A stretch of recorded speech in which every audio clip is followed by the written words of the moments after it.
Guess what? I slept with the groom. With an energy that suggested she might follow up with a yay, Sue blurted this out. The room is in total chaos. I can see my parents at a nearby table, looking like they're about to faint. But contrary to the situation around me, my mind began to regain its composure. Hunter slept with Sue? No, that can't be. Because, well, I am Savannah, a completely average 28-year-old, graduated from an average university, working a regular job at a big corporation.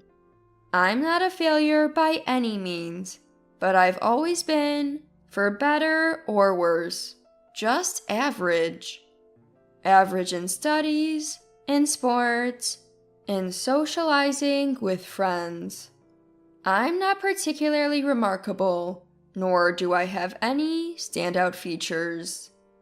That hasn't changed as I became an adult. I've tried hard, but I'm just average at work and at household chores. Come to think of it, my upbringing was pretty average too. Parents who are company employees, living a standard lifestyle. Even for university, I attended on a scholarship, and until recently, I was paying back a fixed amount every month.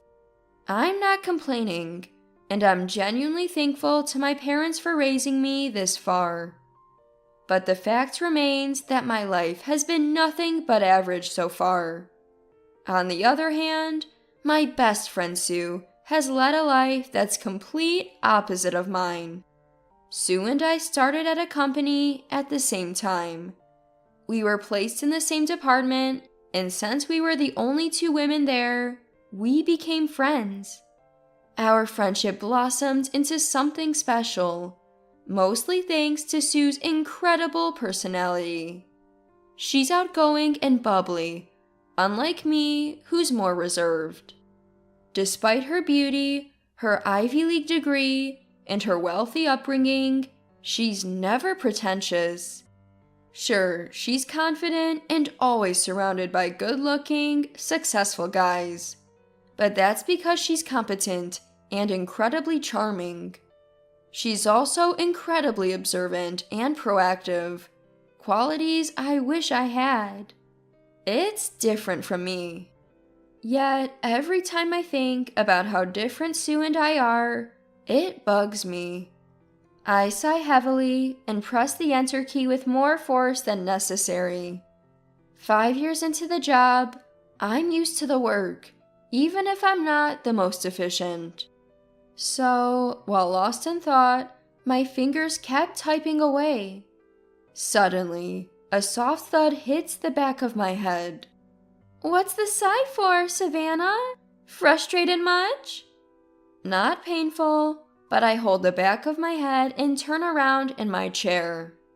Sue's standing there, a rolled up document in hand. Sue, come on, you're not making much progress, are you? Lunch is in 30 minutes. Sue peeks at my desk and comments, sounding exasperated. I've heard that before, but today it stings a bit. What? Is it that time already? I better hurry. I check the time and refocus on my work. I have to finish by 3 p.m. So, where are we going for lunch? Sorry. I don't have time for lunch. What? That's your fault for being slow. Let's go. Let's go to that Italian place on Maple Street. But I don't have time. When I turn around, Sue's already gone. She bounces off, probably heading to the restroom. I can see her petite figure leaving the floor. Her beautifully curled chestnut hair sways against her slender back. A female colleague stop their work and stare. She's so pushy. That's the privileged girl in her.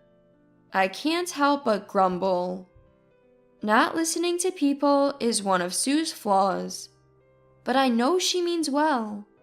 Maybe she's just trying to take me out for a break because she noticed I'm not being productive. Regaining my composure, I concentrate on my work for the next 30 minutes until lunch.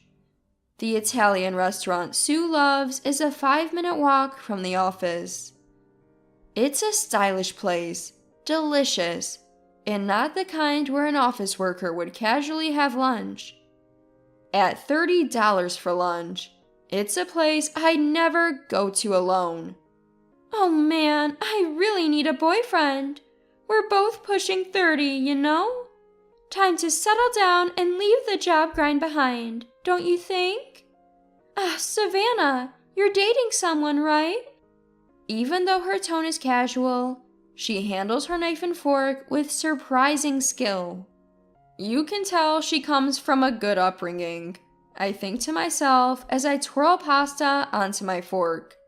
Yeah, I am, I reply and suddenly remember something. Oh right, we decided to get married next month. Upon hearing this, the smooth movement of Sue, sitting across from me, abruptly stops. What? Her surprised shout drowns out the elegant classical music playing in the background. Hold on, since when did this happen? You never told me! Well, he just proposed last week, and we haven't really had a chance to talk. Wait, what's your boyfriend like, Savannah? You never mentioned him before. Her eyes, framed by her prominent eyelashes, glare at me with a malicious expression. It's Sue who hasn't listened to my stories, but I'm used to her by now. I brush off the tension with a sigh and start talking about my boyfriend. He's a graduate of one of the country's most prestigious universities and currently works for a top-tier company. We've had a steady, peaceful relationship for 2 years since meeting at work. Being with him feels reassuring, and above all, I can be myself, which feels good. However, nearing 30, I'd been feeling uneasy about whether we'll just keep dating or eventually marry. Then he proposed, as if reading my thoughts. So, I was thinking of asking you to give a speech at the wedding. Sue, is that okay? I share what I've been contemplating ever since the proposal. She gives me a hesitant answer, but eventually agrees. I'm not surprised. Sue has a lot of pride. She probably isn't thrilled about being outdone by her best friend. Lost in thought, I don't notice her face tighten. Finally, the day of the wedding arrives. Before the ceremony starts, Sue pops her head into the dressing room. Congratulations, Savannah! The stunning beauty, outshining even the bride, walks into the room with a smile. My husband Hunter is there, so I take the opportunity to introduce them. Sue, thank you. This is my husband Hunter. Hunter, this is my best friend Sue. Nice to meet you. I'm Hunter. I've heard a lot about you from Savannah. Thank you for being here today. Hunter smiles warmly at Sue and bows his head. Nice to meet you. I'm Sue. Look at you, Savannah. When did you snag such a handsome guy? In her usual manner, Sue smiles back at Hunter. Then, surprisingly, she leaves the dressing room without making any excuses to stay longer. I can't shake the feeling that something's off. Ever since I announced my marriage, Sue's been acting a little distant. As I watch the door Sue just exited through, lost in thought, Hunter mutters, I wonder what's up with her. Huh? I look up to find him making a puzzled face. His hand on his chin, deep in thought. Asking what was on his mind, he mentioned he also felt a little uneasy around Sue. She looked at my face and for a moment seemed surprised, like she recognized me from somewhere.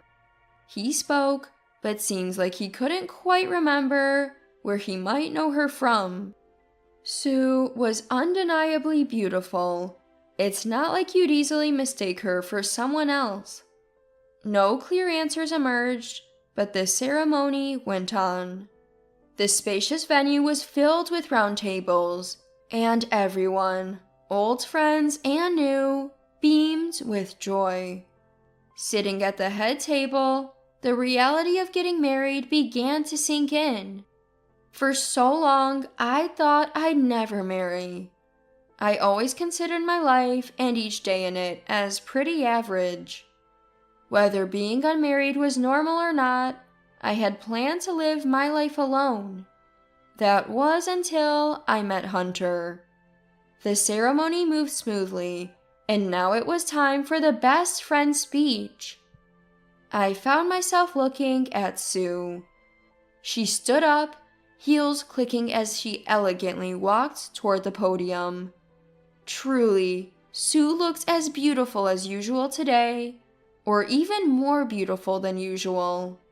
I wish she would find someone special soon. Although, being the catch she is, she must be picky, I thought. But then, she looked at me with a devilish grin. "Savannah, congrats! I debated whether to say this, but I don't want to hide anything from my best friend. Especially not after you're married and it could cause chaos."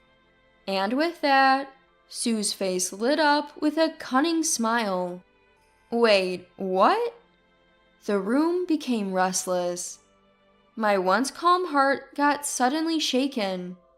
What is she trying to say? Looking for some kind of clue, I turned to my side. Hunter seemed just as puzzled. In retrospect, maybe I should have stopped her there. "Hunter and I slept together." With a tone that sounded like she might follow it with a "yay," Sue dropped the bomb. Chaos erupted. Hunter slept with Sue? That couldn't happen. Sue, what are you saying? "Sorry, but you know I can't keep a secret. We slept together. That's it." "No, that's not possible." "Huh?" Sue's beautiful face distorted into a snide smile. But it was far from beautiful. "Because my husband is..." "I'm gay." Our voices overlapped. "What?" Sue's dumbfounded voice was perfectly captured by the mic.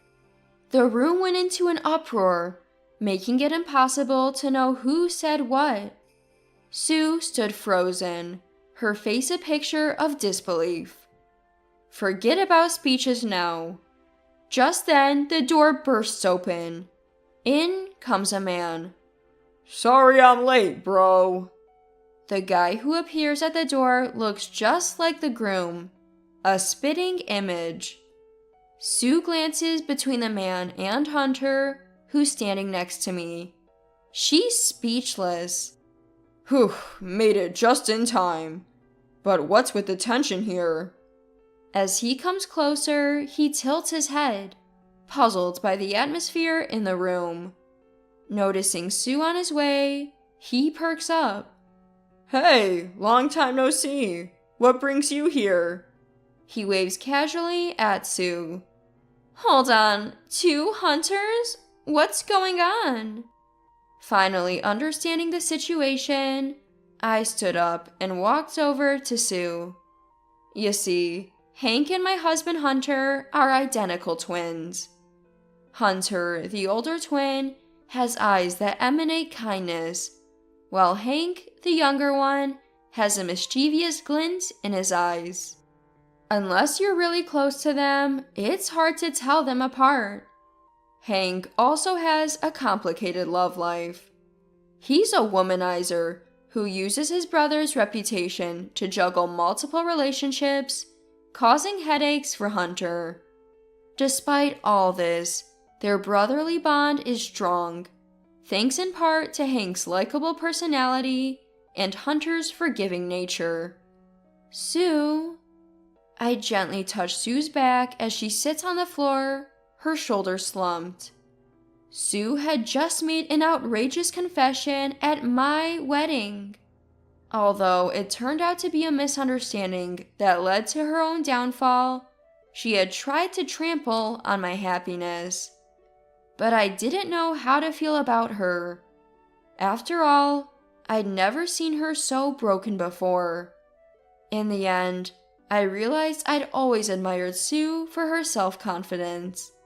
I just realized that. I apologize for the confusion earlier. That was a prank from her. It was my idea, but I'm not good at this sort of thing, and I'm sorry for creating such an awkward atmosphere. Hunter quickly steps in, attempting to smooth over the awkward atmosphere. The room, once filled with murmurs, starts to settle down. You can hear someone saying, "Oh, is this some kind of prank?" Hunter's concern was genuine, even if his timing was off. He was empathetic towards Sue, who was embarrassed in front of everyone, even if it was her own doing. Look, it's true that I'm gay, but it's also true that I love Savannah. Hunter then spoke with confidence and clarity. Yes, Hunter is gay. I found out after we'd known each other for a while and started getting closer. I was surprised and shocked, but he told me he still wanted to be with me. Up until then, Hunter had only ever been attracted to men. But somehow he fell for me, transcending gender. It might not be romantic love, but it's a profound connection. A kind of soulmate relationship that I deeply respect. As Hunter finishes his speech, the room erupts in warm applause. I glance at my parents. My dad is clapping hard with tears in his eyes, and my mom is dabbing her eyes with a handkerchief. Dad, Mom, I will be happy with this person. The atmosphere was just right as we transitioned to the entertainment portion of the event. Just as I was about to ask Sue to return to her seat, she shakes off my hand and blurts out, "This is ridiculous. I'm leaving." Sue? Sue gets up shakily and starts walking toward the exit. I couldn't chase after her. On her way out, she passes Hank, who is sitting during Hunter's speech. Hank tries to stop her. "Hey, you're leaving already? Let's hang out sometime. I'm not looking for a girlfriend right now, but we can be friends." That was the last straw for Sue. She bursts into tears and rushes out of the room. Sue! She never looks back. The ceremony concludes smoothly, and Hunter and I go on our honeymoon. When I return to work after a long break, I find out Sue has transferred departments right after the ceremony. I felt relieved, to be honest. It would have been awkward to face her again. As for Sue, it seems like the betrayal from Hank was the final blow. She went from a life of manipulating men to being disillusioned with them entirely. Time has passed, and she's now over 30 and still single. After my wedding, the buzz about her speech spread through our workplace, cooling the attitudes of those who used to fawn over her. Younger colleagues don't warm up to her either, largely because she's all pride and no substance. Basically, she's isolated herself and become the bossy older woman at work. As for me, I've lost touch with Sue since my wedding, but I'm happily married to Hunter and still working. Sure, we have separate bedrooms, but our hearts are definitely in sync. I can proudly say we're each other's one and only. Marrying Hunter opened my eyes to what true love really is. Every day is so filled with happiness. It makes me wonder what I was so unhappy about when I thought my life was just average.